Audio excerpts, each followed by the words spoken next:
Princess Charlotte wasn't supposed to be in the East Wing Gardens. Not on a Tuesday afternoon. Not during what should have been her tutoring session. Sergeant William Barrett noticed her from his patrol position near the Rose Garden entrance. She was sitting on a stone bench, completely still, staring at nothing in particular. That stillness bothered him more than if she'd been crying or running around. Children her age didn't sit that still unless something was very wrong. He'd been a royal guard for 8 years. Before that, military service. He knew the difference between a child taking a quiet moment and a child who'd shut down completely. This was the second kind. She didn't look up when he approached, didn't acknowledge his presence at all. Her school uniform was perfectly neat, her posture straight, but her hands were gripped together in her lap so tightly that her knuckles had gone white. Barrett stopped a respectful distance away, not wanting to startle her. "Your Royal Highness," he said quietly. "Are you all right?" No response, not even a glance in his direction. He tried again. "Princess Charlotte, does anyone know you're here?" This time, the smallest shake of her head. Still no eye contact. Barrett felt his concern deepen. He'd seen Charlotte dozens of times over the years. She was polite, well-mannered, usually quite cheerful. She smiled at guards, sometimes asked questions about their uniforms or duties. This version of her silent, frozen, completely withdrawn, was wrong in every possible way. Before he could decide what to do next, footsteps on the gravel path made him turn. Another guard was approaching with a palace administrator, a woman named Mrs. Hendricks, who managed the children's schedules and activities. "There you are," Mrs. Hendricks said brightly, as if she'd just found a misplaced book rather than a child who'd disappeared from her lessons. "Princess Charlotte, you've missed nearly half your session. Your tutor is waiting." Charlotte stood, smoothly, automatically, like a trained response. Her face remained blank. She walked past Barrett without a word, following Mrs. Hendricks back toward the palace proper. But just before she turned the corner, she glanced back. One quick look. Her eyes met Barrett's for maybe 2 seconds.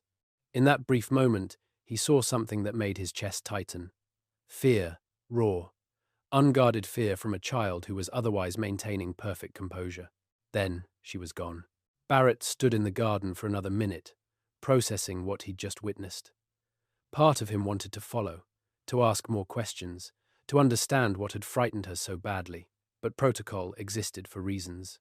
He couldn't just chase after a royal child demanding answers. There were proper channels, proper procedures. He told himself it was probably nothing. A bad day at lessons, an argument with a sibling. Children got upset sometimes. It didn't have to mean anything serious, but he couldn't shake the look in her eyes. That evening, Barrett filed a brief observation report. Nothing dramatic. Just noted that Princess Charlotte had seemed distressed during the afternoon, had been found outside her scheduled location, appeared withdrawn. He marked it as low priority, routine observation. The kind of report that would be read, noted, and filed away unless other evidence suggested a pattern. He went home that night, thinking about it more than he should have. He had 2 daughters himself, ages 7 and 9. He knew that look Charlotte had given him. It was the same look his youngest daughter got when she was scared but didn't want to admit it, when something was wrong but she wasn't ready to talk about it yet. The next day was his scheduled day off. He spent it with his family, took his daughters to the park, tried not to think about work. But that evening, his phone rang. Unknown number. He almost didn't answer. "Sergeant Barrett?" The voice was female, cultured, controlled. "This is Catherine, Princess of Wales. I apologize for calling you directly. I hope I'm not interrupting your time off." Barrett nearly dropped the phone. In 8 years of palace service, he'd never received a personal call from a senior royal. They communicated through proper channels, through commanders and administrators. "Not at all, ma'am," he managed. "How can I help you?" There was a pause. When Kate spoke again, her voice was different. The formal politeness had cracked, revealing something underneath. "Worry. Real, human worry. You filed a report yesterday, about Charlotte, about finding her in the East Wing Gardens." "Yes, ma'am. I need to speak with you. In person. Not at the palace." Another pause. "Please, I know this is highly irregular. I know I'm asking you to step outside normal protocol, but I need to understand what you saw."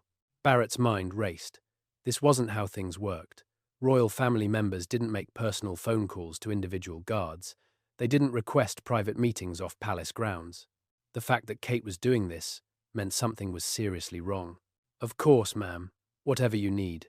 They arranged to meet the next morning at a small private park in Chelsea, one of those gated squares that only local residents had keys to. Kate would be dressed casually, no security detail, no royal protocols, just a mother trying to understand what was happening to her daughter. Barrett barely slept that night. But before we get into what happened at that meeting, make sure you hit that subscribe button on Crown Watch and let us know in the comments where you're watching from. Now, back to the story. Barrett arrived 15 minutes early. The park was quiet at 9 in the morning on a Wednesday. A few elderly residents walking dogs, a woman pushing a pram. No one who looked like they were paying attention to anything in particular. Kate arrived exactly on time, coming through the west gate with a canvas shopping bag over her shoulder and sunglasses covering half her face. She looked like any other well-dressed London mother running morning errands. If you didn't know who she was, you might not give her a second glance. She spotted Barrett immediately, walked over to the bench where he was sitting, and sat down beside him. No handshake, no formal greeting. She pulled off her sunglasses and looked at him directly. "Thank you for coming," she said. "Of course, ma'am. Please, just call me Kate. At least here. At least for this conversation." She set her shopping bag on the ground between them. Her hands were shaking slightly. She noticed him noticing and gave a small, tight smile. "I'm terrified," she admitted. "I've been terrified for 3 days now, and I don't know what to do about it." Barrett waited. He'd learned years ago that sometimes the best thing you could do was simply listen. Kate took a breath. Charlotte came home from the palace last week, Tuesday evening. She'd been there for afternoon activities, tutoring, piano lesson, tea with some palace staff. Normal things she does twice a week. When she got home, she went straight to her room. Didn't want dinner. Didn't want to talk. Just wanted to be alone. She paused, gathering herself. That night, I heard her crying. Not loud. Very quiet, like she was trying to hide it. When I went to her room, she wouldn't tell me what was wrong. She just said she was tired. But the next morning at breakfast, she didn't eat. She's always been a good eater. Healthy appetite.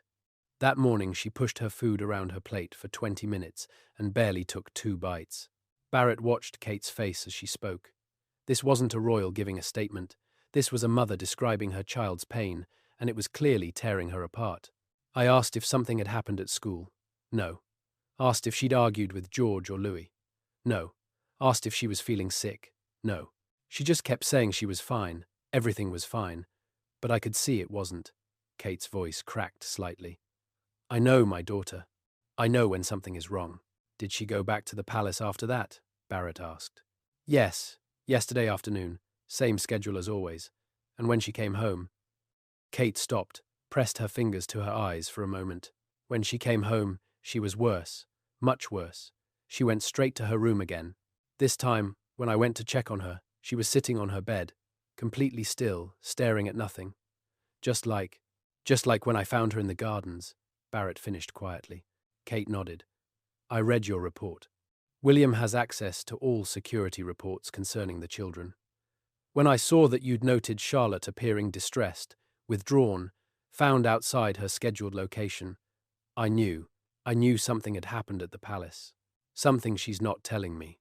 Barrett felt the weight of what Kate was asking, without her having to say it directly. She wanted to know what he'd seen, what he knew, what Charlotte hadn't been able to tell her mother herself. "Ma'am Kate, I'm not sure I can help. I only saw her for a few minutes." "But you saw something. You wrote a report." "Guards don't write reports unless something concerns them." Kate turned fully toward him now, and there were tears in her eyes that she was fighting to keep from falling. "Please, I'm begging you. If you know anything at all, about what happened to my daughter, I need you to tell me. Protocol doesn't matter. Palace procedures don't matter. My child is hurting, and I don't know why." Barrett thought about his own daughters, thought about how he would feel if one of them came home day after day, withdrawn and scared, and no one would tell him why. He made a decision. "I didn't just see her in the gardens," he said. "I saw her earlier that day too, in the staterooms, during what was supposed to be her piano lesson." Kate leaned forward. "What happened?" It was around 2 in the afternoon. I was on patrol in the green drawing room corridor. Princess Charlotte was scheduled for piano in the music room, but I heard raised voices coming from one of the private sitting rooms instead, not shouting, but tense. I wouldn't normally have paid attention, but one of the voices was a child's, Charlotte's. He could picture it clearly. The half-open door, the slice of room visible through the gap, the conversation he'd heard but tried to tell himself wasn't his business. I stopped, Barrett continued. I know I shouldn't have. It was a private conversation, none of my concern. But something about the tone made me pause. What did you hear? Kate's voice was barely above a whisper. Barrett closed his eyes briefly, remembering. Queen Camilla was speaking to Charlotte, very calmly, very controlled, the way someone speaks when they want to sound reasonable, but they're actually being cruel. Kate's face went pale. Tell me exactly what she said. She was talking about you, Barrett said quietly. About your background, your family, she said. He hesitated, hating to repeat the words, but Kate needed to know. She said that Charlotte needed to understand that not everyone in the family was truly royal, that some people she specifically meant you came from ordinary backgrounds and would never really understand what it meant to be part of the monarchy. Kate's jaw tightened, but she didn't interrupt. She told Charlotte that because of your background, because you weren't born into nobility, Charlotte would always be seen as less than, not fully royal, half common. Barrett felt sick repeating it. She said Charlotte needed to accept that she would never be as important as George, never be as valued, because her mother wasn't truly one of them. The silence that followed felt heavy as stone. What did Charlotte say? Kate asked finally. Nothing at first. Then very quietly, she asked if that was true, if she wasn't really royal enough. Barrett's hands clenched into fists at the memory, and Camilla said, I'm simply preparing you for reality, darling. Better you hear it from family than from the public. Kate stood abruptly, walked a few steps away, pressed her hand to her mouth. Barrett gave her space, letting her process what he'd told her. After a long moment, she turned back. Her face was composed now, but Barrett could see the fury underneath. Not hot, explosive anger, cold, determined rage. Is there more? She asked. Yes. Barrett stood as well. After Camilla left, I went into the room. Charlotte was sitting at the piano bench, but she wasn't playing, just sitting there. I asked if she was all right. She looked up at me and said, I'm fine, thank you. Perfectly polite, perfectly controlled. Then she asked me a question. What question? She asked if I thought her mother was common, if I thought you didn't belong in the royal family. Barrett's voice was rough. I told her that her mother was one of the finest people I'd ever had the honor to serve, that you were dignified, kind, dedicated to duty, and that anyone who said otherwise was speaking from ignorance or jealousy. I told her that being royal wasn't about who your parents were, it was about how you carried yourself, how you treated others, how you served your country. Kate's eyes filled with tears again, but this time she let them fall. She asked if I meant that. Barrett continued. I said yes, absolutely. Then she said, thank you for saying that, even if it's not really true, and she left. That was the last I saw of her until I found her in the gardens later. Kate walked back to the bench, sat down heavily. How long has this been happening? I don't know. That was the first time I personally witnessed it. But, Barrett hesitated. But what? There have been other reports. Small things, nothing that seemed significant at the time. Charlotte being found in unusual locations during palace visits. Guards noting that she seemed quieter than usual, less engaged. One report mentioned that she'd been seen crying in a bathroom, but when asked about it, she said she'd gotten dust in her eye. We all assumed it was normal childhood stuff. We didn't see a pattern. Because we weren't looking for one, Kate said bitterly. Because we trusted that she was safe at the palace. That family wouldn't hurt her. Barrett sat down beside her again. What will you do? I don't know yet. But I promise you this Camilla will never be alone with my daughter again. Ever. Kate pulled her phone from her bag, typed something quickly, then looked at Barrett. I need you to write down everything you just told me. Everything you saw and heard. Exact quotes, if possible. Dates, times, locations, all of it. That kind of report. Ma'am, it could have serious consequences.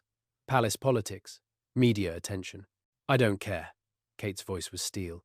My daughter's well-being is more important than palace politics. You said protocol doesn't matter when a child is in danger. You were right. Charlotte is in danger.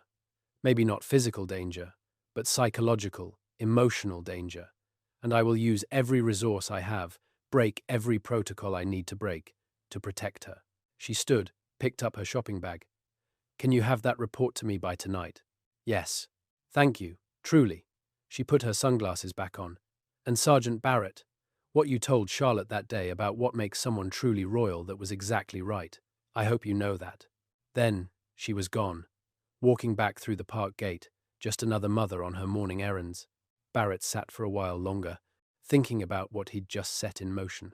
He'd broken protocol, shared private observations, involved himself in royal family dynamics that were none of his business. He could face disciplinary action, could lose his position, but when he thought about Charlotte's face in the gardens, about the fear in her eyes, about a child being systematically torn down by someone who should have been family, he knew he'd made the right choice. He went home and spent the next 4 hours writing the most detailed report of his career. What happened next shocked everyone who witnessed it. But first, drop a comment and let us know. Would you have done the same thing in his position? Now, here's what happened when Kate received that report. Kate read Barrett's report 3 times. The first time, sitting at her desk with a cup of tea that went cold while she read. The second time, standing by the window overlooking the gardens, trying to keep her hands from shaking. The third time, late that night after the children were asleep, with William beside her. William was silent until she finished. Then he carefully set the papers down on the coffee table, stood, walked to the window, and stood there, with his back to her for a long minute. How long? He finally asked. His voice was quiet, controlled, but Kate could hear the anger underneath. At least 3 months, possibly longer. Kate had gone back through her calendar after reading Barrett's report, cross-referencing Charlotte's palace visits with changes in her behavior. The pattern was undeniable once you knew to look for it. Every time Charlotte goes to the palace for afternoon activities, she comes home withdrawn. Sometimes it's subtle, sometimes it's worse, but it's consistent. William turned. Why didn't we see it sooner? Because we trusted them. Because we thought she was safe there. Because Charlotte is good at hiding when she's hurt. Kate's voice cracked. Because we failed her. No. William crossed back to the sofa, sat beside her, took her hands. Camilla failed her. Camilla betrayed her. This is not on us. We sent her there. We sent her to what should have been a safe place. To family. We had no reason to suspect. He stopped, jaw clenched. I'm going to kill her. You're not. I'm going to make her wish I had then. Kate almost smiled despite everything. We need to be strategic. If we go in angry, if we make accusations without proper evidence, the palace will close ranks. They'll protect Camilla. They'll say we're being dramatic, that we're misinterpreting normal family dynamics. Barrett's report is evidence. It's one guard's observations. They'll say he misheard, misunderstood, that he's overstepping his authority by reporting private conversations. Kate had already thought through all the ways the palace machine could defend itself. We need more. We need irrefutable proof. And we need Charlotte to be willing to talk about what happened. That was the hardest part. They'd tried again that evening, gently asking Charlotte about her time at the palace, about her lessons, about the people she saw there. She'd given them nothing, just polite, surface-level answers that revealed absolutely nothing. She's protecting us, William said quietly. What? She knows we're close with the palace, that our position, our role, depends on maintaining good relationships with the family. She's a child, but she's smart enough to understand palace politics, at least on some level. She's not telling us because she doesn't want to cause problems. Kate felt her heart break a little more. She's 9 years old. She shouldn't have to protect us from anything. I know. William stood. I'll talk to Anne tomorrow. Princess Anne had always been direct, practical, someone who cut through palace nonsense to get to the truth. If anyone in the family could be counted on to take Charlotte's side over institutional politics, it was Anne. The next morning, William met with Anne in her private office at St. James's Palace. Kate waited at home, a morning that felt like it lasted days. When William finally returned, his face was grim. Anne's known, he said without preamble. Not the details, not the extent of it, but she's noticed Camilla being problematic with the children. She thought it was just the adjustment period, family tensions, the usual complications of blended families. Did you show her Barrett's report? Yes. She read it, got very quiet, then asked if we'd spoken directly with Charlotte. William sat heavily. Kate, Anne thinks this goes beyond just cruel comments. She thinks Camilla's been systematically isolating Charlotte, keeping her away from other family members during palace events, making sure she's alone before saying these things to her. Kate's blood went cold. That's not just cruelty. That's calculated. Anne agrees. She's going to Charles today. She's insisting on a formal meeting with both of us present. Will he listen? To Anne? Usually. To us? William's expression darkened. I honestly don't know. He's been defensive about Camilla since the wedding. Any criticism of her he takes as a personal attack. That afternoon, Kate received a text from an unknown number. Just 3 words, Green Park, bench. She knew immediately who it was from. Barrett. When she arrived at the small park near Buckingham Palace, Barrett was waiting with a file folder. He looked like he hadn't slept much. I shouldn't be doing this, he said as Kate sat down. But there's something else you need to know. What? I talked to other guards, quietly, privately, people I trust. Barrett opened the folder, revealing several pages of handwritten notes. I'm not the only one who's noticed things. 3 other guards have observed incidents involving Queen Camilla and Princess Charlotte. None of them filed official reports because they weren't sure what they were seeing was significant. Kate took the folder, hands trembling slightly. Tell me, 6 weeks ago, guard named Mitchell saw Camilla deliberately exclude Charlotte from a family photo arrangement, told Charlotte to step back, that the photo was for the real family. Mitchell thought he misheard, didn't report it. Kate felt sick. 3 weeks ago, Barrett continued. Guard named Wright was positioned near the state dining room, heard Camilla tell Charlotte that her mother, you were an embarrassment to the monarchy, that you'd never be accepted as truly royal, and neither would Charlotte. My God. Last week, guard named Chambers saw Charlotte crying in the ladies' drawing room. When he asked if she needed help, Camilla appeared and told him his services weren't needed, that Charlotte was simply being dramatic. Then, after Chambers left, but where he could still hear, Camilla told Charlotte that crying was common, that real princesses didn't cry, and that Charlotte was behaving like her mother's daughter. Kate closed the folder carefully, afraid that if she held it too tightly she'd rip it apart. Why didn't any of them report this? Because it's family dynamics. Because we're taught not to interfere with private conversations between royals. Because individually, each incident could be explained away as a misunderstanding or misheard comment. But together, Barrett met her eyes.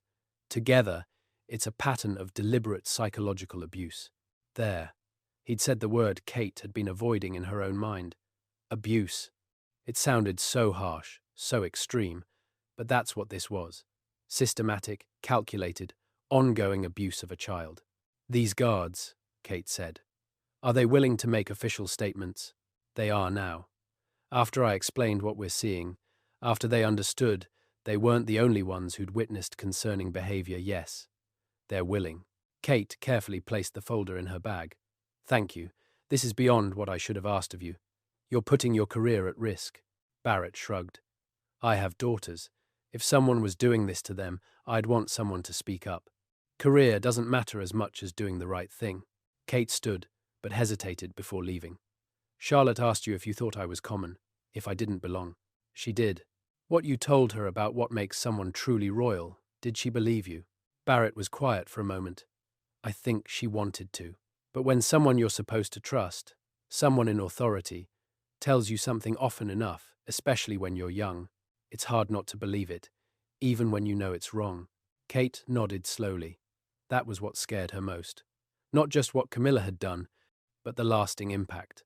The seeds of doubt and insecurity planted in Charlotte's mind.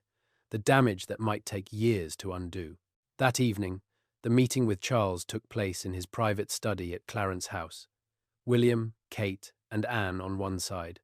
Charles and 2 private secretaries on the other. Camilla had not been invited. Charles looked uncomfortable from the start. He kept adjusting his tie, glancing at papers on his desk, anywhere but directly at William and Kate. I understand there are concerns, he began formally. About Charlotte's recent visits to the palace. There's no need to dance around it. Anne cut in sharply. Your wife has been systematically tormenting William and Catherine's daughter. We have documented evidence from multiple witnesses. This isn't speculation or family gossip. This is fact. Charles's face reddened. That's a very serious accusation. It's a very serious situation, William said, his voice tight. We have reports from 4 separate guards, all describing similar incidents.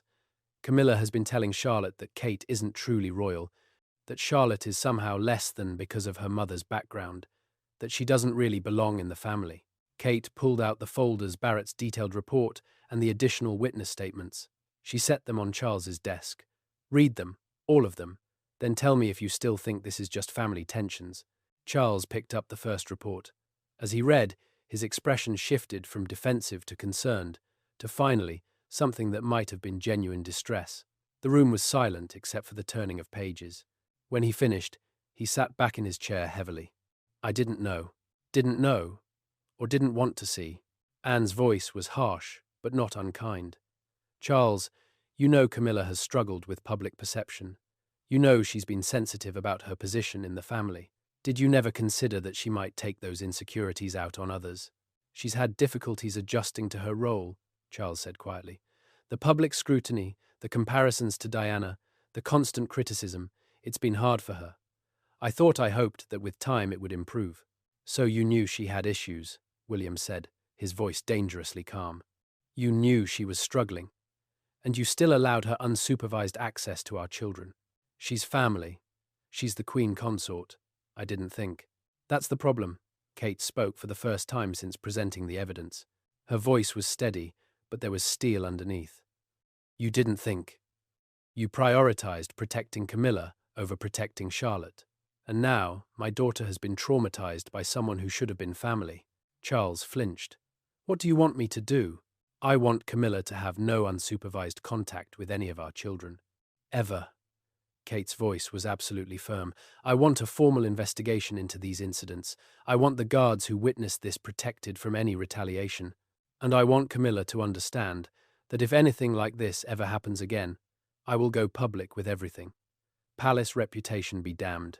One of the private secretaries shifted uncomfortably. Your Highness, surely we can handle this internally without threats of— It's not a threat, Kate interrupted. It's a promise. My daughter's mental and emotional well-being is more important than the palace's image. More important than protecting Camilla's feelings. More important than maintaining the illusion of family unity. If the palace won't protect Charlotte, I will. In whatever way necessary. Anne smiled slightly. Well said. Charles looked at William. Is this really necessary? Can we not simply have a conversation with Camilla? Explain that her behavior was inappropriate. Ensure it doesn't happen again. No, William said flatly. Because this wasn't one inappropriate moment. This was months of calculated, systematic emotional abuse. You don't have a conversation about that and move on. There are consequences. We're approaching the moment that changed everything. If you haven't subscribed to Crown Watch yet, do it now. We share stories like this every single day. Now, let's get to what happened when the truth came out. The formal investigation began quietly. Sir Edward Manning, a retired High Court judge with no palace connections, was brought in to conduct interviews. He spoke with Barrett first, then with the other 3 guards. Each one provided detailed statements, dates, times, exact quotes where possible. Manning insisted on speaking with Charlotte. Kate and William were present, but at a distance, sitting where Charlotte could see them, but where they wouldn't intimidate or influence her responses. Charlotte sat in a chair that was slightly too large for her, hands folded in her lap, back straight, the perfect image of a young princess. But Kate could see the tension in her shoulders, the fear in her eyes. Princess Charlotte, Manning began gently, I want you to know that you're not in trouble.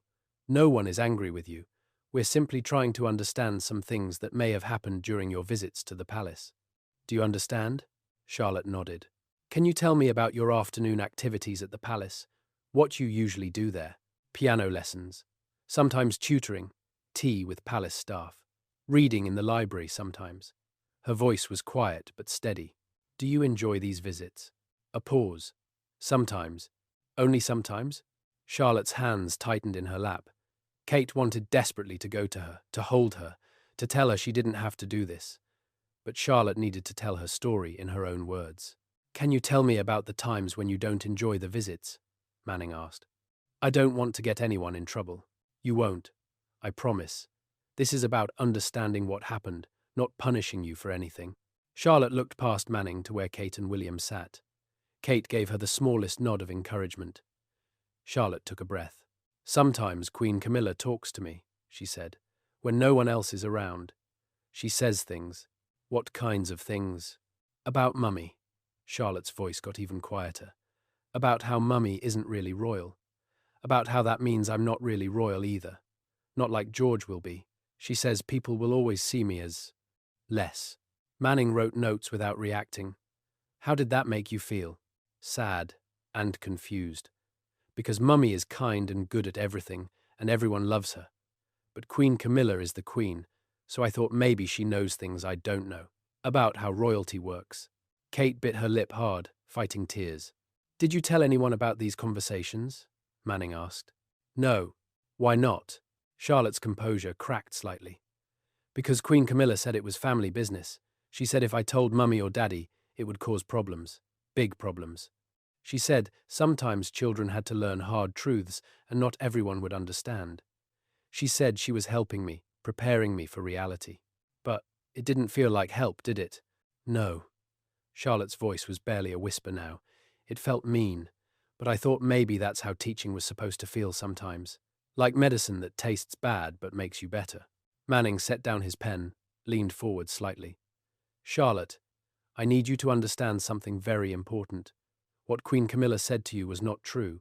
Your mother is absolutely, completely royal, Princess of Wales, future Queen Consort. And you are absolutely, completely a princess. Not less than anyone. Not less than George or anyone else. Do you understand?" Charlotte nodded, but tears were sliding down her face now. Then why did she keep saying it? Sometimes adults say cruel things because they're insecure, because they're jealous, because they want to feel more important by making others feel small. None of that is your fault. None of it was deserved. Kate couldn't stay back anymore. She crossed the room, knelt beside Charlotte's chair, wrapped her arms around her daughter. Charlotte buried her face in Kate's shoulder and sobbed. Not quiet, controlled tears. Deep, wrenching sobs that shook her whole body. All the fear and hurt and confusion she'd been holding in for months came pouring out. William joined them, one hand on Charlotte's back, his own face tight with barely controlled emotion. Manning gave them privacy, stepping out into the hallway. When Kate finally emerged 20 minutes later, her eyes were red, but her expression was resolute. "You have everything you need?" she asked. "Yes, more than enough." Manning held a thick folder of documents. "Your Majesty, what was done to your daughter constitutes psychological abuse of a minor. If this were anyone other than a senior royal, I would be recommending criminal charges. And since it is a senior royal, that's for the king to decide. But my report will make clear that Queen Camilla's behavior was indefensible, harmful, and must result in serious consequences." The meeting that followed, Charles, Camilla, William, Kate, Anne, and Manning, was one Kate would remember for the rest of her life. Camilla sat across from them in a private sitting room at Clarence House, her expression initially defiant. She'd clearly expected to defend herself against what she viewed as overreaction or misunderstanding. Manning presented his findings. Clinical, detailed, devastating. Direct quotes from Charlotte, corroborating statements from guards, pattern of behavior over multiple months. Psychological impact assessment from a child therapist who'd reviewed the evidence. As Manning spoke, Camilla's defiance slowly transformed. Her face went pale. Her hands, initially folded calmly in her lap, began to fidget with her rings. When Manning finished, there was a long silence. "I was helping her," Camilla finally said. Her voice sounded different, smaller, defensive, preparing her for reality. "You know how vicious the press can be, how cruel the public is about anyone they perceive as lesser. I thought if Charlotte understood these things early, heard them from family first, she'd be better equipped to handle criticism later, by destroying her self-worth." Anne's voice was icy. "By making her feel inadequate and unwelcome in her own family." That wasn't." Camilla looked at Charles desperately. "I was trying to toughen her up. The royal life requires thick skin. She's 9 years old, Kate said quietly. All eyes turned to her. She's a child, not a political operative being trained for combat. A child who should feel safe and loved in her family. Who should never, ever have to question whether she belongs. Catherine, I understand you're upset, but surely, don't. Kate's voice was still quiet, but absolutely firm. Don't diminish this. Don't make excuses. You hurt my daughter, deliberately, repeatedly, for months, and the only reason you're sorry now is because you got caught. Camilla's face flushed. That's not fair. What's not fair? William interjected, his voice hard. Is a grown woman taking her insecurities and jealousies out on a child. What's not fair is you using your position and authority to emotionally abuse someone who had no power to defend herself. I never meant. Your intentions don't matter. Anne cut her off. The impact matters. The harm matters. And you've done significant harm. Charles, who'd been silent throughout, finally spoke. Camilla, is there anything you want to say? Any explanation that doesn't involve excuses? Camilla was quiet for a long moment. Then, quietly, I'm sorry. I truly am, I thought. I suppose I wasn't thinking clearly. The pressure of the role, the constant criticism, the comparisons to Catherine, I let it affect my judgment. But that's not an excuse. I was wrong. Yes, Kate said. You were. What happens now? Camilla asked, looking at Charles. Charles took a breath. Effective immediately, you will have no private contact with William and Catherine's children. Any interactions will be supervised and scheduled in advance. You will undergo counseling sessions with the palace psychologist to address the behaviors identified in Manning's report, and there will be a formal written apology to Charlotte, reviewed and approved by Manning, delivered with William and Catherine present. Charles, this is not negotiable, Charles said firmly. These are the minimum consequences for what you've done. If William and Catherine demanded more, they would be completely justified. Kate spoke before Camilla could respond. I want something else. Everyone looked at her. I want Camilla to understand that if anything remotely similar ever happens again, not just to Charlotte, but to George, Louis, or any other child in this family, I will make this public. Every detail, every quote, every witness statement. I won't protect the palace's reputation or Camilla's image. I will protect my children, even if it means burning down the carefully constructed PR machine you've all spent years building. One of the palace secretaries looked horrified. Your Highness, surely the negative publicity would be Camilla's problem, not mine, Kate finished. I'm a mother first, princess second. If you force me to choose between those roles, I will choose my children every single time, without hesitation. Camilla looked at Kate with something that might have been genuine distress. Catherine, please understand. No, you understand. You understand that I will spend the rest of my life making sure Charlotte knows she is valued, loved, completely, and absolutely royal. You understand that you will never have the opportunity to make her question that again.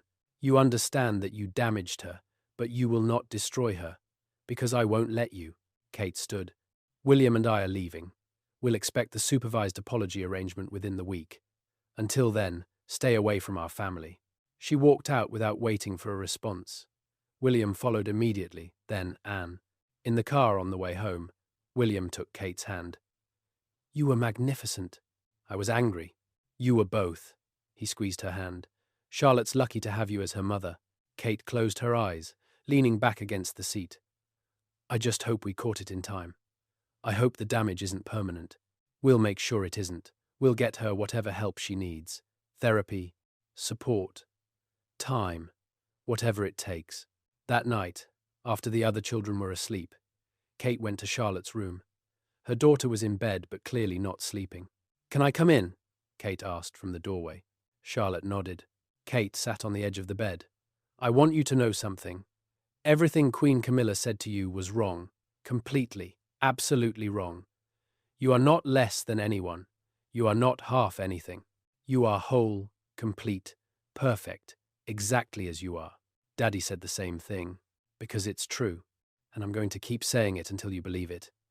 Kate brushed hair from Charlotte's forehead. I'm also so sorry that we didn't know what was happening sooner, that we sent you somewhere you weren't safe. It's not your fault, Mummy. Maybe not. But I still should have seen it. Should have asked better questions. Should have trusted my instincts when I noticed you were upset. Kate took Charlotte's hand. From now on, I need you to promise me something. If anyone, and I mean anyone, family or not, royal or not, ever makes you feel small or unwanted or less than, you tell me immediately, no matter what they say about it being private or family business. You tell me. Can you do that? Charlotte nodded, then hesitated. Even if it causes problems? Especially if it causes problems. Because protecting you is more important than avoiding problems. Always. Understand? Yes, Mummy. Kate leaned down, kissed her daughter's forehead. I love you. You are brilliant and kind and strong and completely royal. Don't ever let anyone make you doubt that. I'll try. That's all I ask. The formal apology session, 1 week later, was brief and carefully scripted. Camilla read from a prepared statement, expressing regret for her comments and acknowledging the harm they'd caused. Charlotte listened politely, said thank you when it was over, but there was no real reconciliation, just a formal acknowledgement of wrongdoing. Kate was fine with that. This wasn't about rebuilding a relationship. It was about establishing clear boundaries and consequences. Sergeant William Barrett received a private meeting with Kate and William 2 weeks after Manning's report was finalized. They met in a small office at Kensington Palace. No formal ceremony, just a quiet conversation. We wanted to thank you personally, William said. What you did coming forward, gathering evidence from other guards, risking your position took real courage. Barrett shrugged. Just did what was right. Many people wouldn't have, Kate said. Many people would have told themselves it wasn't their business, that they shouldn't get involved in family matters. You chose differently. You chose to protect Charlotte, even when it was uncomfortable and difficult. We're grateful, truly. How is she doing? Barrett asked. Better, Kate said. She started seeing a therapist who specializes in helping children process emotional trauma. She's laughing more, eating better. She's not back to herself completely yet, but she's getting there. That's good to hear. William cleared his throat. We've arranged for you to receive a commendation for exceptional service. It won't be public. We're keeping the details of this situation private to protect Charlotte. But your file will reflect that you acted with outstanding integrity in a difficult situation. That's not necessary. It is, Kate interrupted, because guards need to know that when they witness something wrong, when they see a child in distress, they should speak up. Your actions set that precedent. Other guards saw what you did and found their own courage to come forward. That matters. Barrett was quiet for a moment. When I saw Princess Charlotte in those gardens, she looked so lost, so scared. I kept thinking about my own daughters, about how I'd want someone to help them if they needed it. You did help, Kate said simply. You helped save my daughter from lasting damage. You gave her back her confidence, her sense of safety. That's not something we'll forget. After Barrett left, William looked at Kate. Are you all right? I am now, she said. Or I will be, eventually. She'll be okay, you know. Charlotte. She's strong, like her mother. Kate smiled slightly. She's strong like herself. That's what matters. Over the following months, Charlotte's transformation was gradual but clear. The therapy helped. The conversations helped. The absolute certainty that her parents believed her, supported her, and would always choose her well-being over palace politics that helped most of all.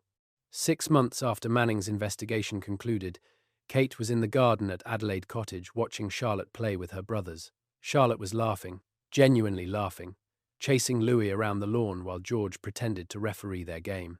William came up beside her, slipped an arm around her waist. You were right to push for the investigation. I know. You were right to threaten to go public if necessary. I know that too. You're terrifying when you're protecting our children. Kate smiled. Good. That's exactly what I should be. Charlotte looked over, saw her parents watching, and waved. Not a formal royal wave, just a normal kid's enthusiastic greeting. Kate waved back, feeling something tight in her chest finally loosen. This was what mattered. Not titles or protocol or palace image. Just this. Children who felt safe, loved, certain of their place in the world. It's a reminder that being royal doesn't mean being untouchable. That authority doesn't give anyone the right to harm those with less power. That protecting children matters more than protecting reputations. And sometimes, the most royal thing a princess can do is choose her child over the crown. If this story showed you something about the royal family you didn't know before, make sure you're subscribed to Crown Watch. We share these untold stories from inside the palace every single day. Tomorrow's story is even more shocking. A guard discovers something hidden in Camilla's private chambers that could change everything. You won't want to miss it. Drop a comment below and let us know. Do you think Kate's response was justified, or should she have handled it differently? We'll see you in the next one.